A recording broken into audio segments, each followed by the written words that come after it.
Couple thoughts on techniques. If there's something that's not negotiable, you might want to just move it to a no right away, or set it aside and say that we can't discuss that now. Let's put it over here and we'll come back to it. Maybe it's rates, maybe it's the team that you're going to put together that hasn't been figured out yet, but you can exclude it early. An idea is to defer it. When you've reached a deadlock, just move it aside, come back to it later. Okay, sometimes rates that might be the sticky point.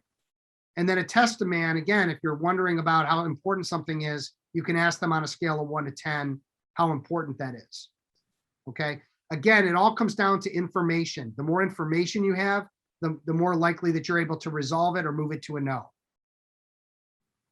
Okay, another thought is, if you're going to concede on something, do it, but do it minimally and do it with something in return. What would be an example of something like, if you had a concession on a rate, what's something that you could do to make it more workable for you, to make it a win-win?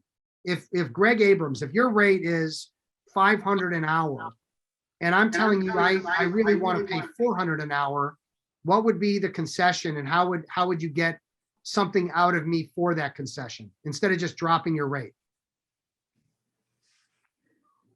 I could say, look, I might be able to get my firm to approve a 10% discount, which would put us in the middle. Okay. If there is a commitment to a certain volume of work. Okay. Or a commitment, if you're committing to an engagement, or if I'm able to get this discount, will you be able to commit to the engagement?